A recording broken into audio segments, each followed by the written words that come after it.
What's going on, guys? This is Chris from the Boys Podcast, and I'm talking about a hidden gem today that may be a slam dunk or an air ball. And today I'm talking about Space Jam: A New Legacy.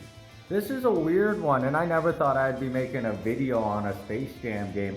Well, my kids are both 3.5, and they love Space Jam. We've seen Space Jam probably 100 times, both of them, in the last several months. It's their favorite movie. And I came home one day after work, and before bath time, they were like, "We want to play the basketball game." And I was like, "What are you talking about, basketball game?" The Space Jam basketball game. And I was like, "We don't have a Space Jam basketball game." And they're like, yeah, it's on the Xbox." And then I went and turned on the Xbox, and I went through the games we have, and it was right there. And I was like, "Space Jam: A New Legacy, where'd this come from?"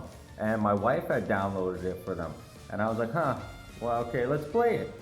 And I figured it was gonna be like an NBA Jam type video game. That's what I was figuring, like Dom Ball, like they would have made it like, the movie making his son's video game.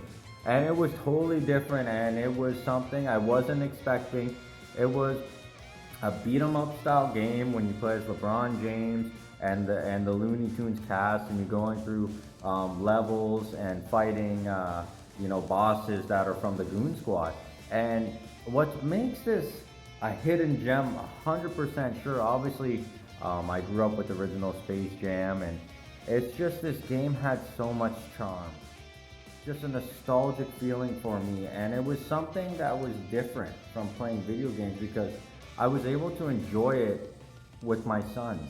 And we were playing together, and they were just laughing when we would die or something like that, or something would fall on us, or we would get beat up a little bit, and they were just loving the innocence of playing a beat 'em up game. And it just reminded me when I was a kid, when I first played my favorite Super Nintendo game of all time, Turtles in Time, or when I played Streets of Rage, or Final Fight, just these great beat 'em up games. And it just reminded me of that. It just had this nice humorous charm to it. And what was great, it wasn't so difficult. It's not a difficult game like many of the beat 'em ups we grew up with.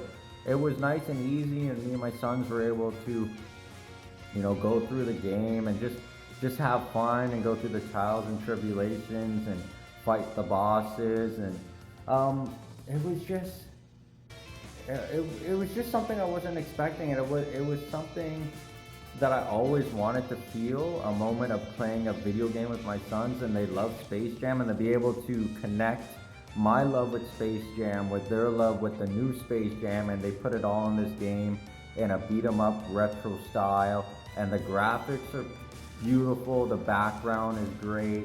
I love everything they did in this game. What a hidden gem. I don't know what else to say. It's just a beautiful game. So was it an air ball? Absolutely not. It was absolutely a slam dunk for me and my kids. If you love Space Jam, check it out. They have some nostalgic quotes and a bunch of funny things in there. It's a plain and simple, fun beat 'em up game that you can play with your kids or your family. The replay value is very high. I've replayed it quite a few times, and I'm gonna replay it quite a few more times because my kids absolutely love it. So if you guys love a straight up fun beat 'em up game, definitely check out Space Jam: A New Legacy. It is a super slam dunk, a windmill dunk, and I will see you next week with another episode.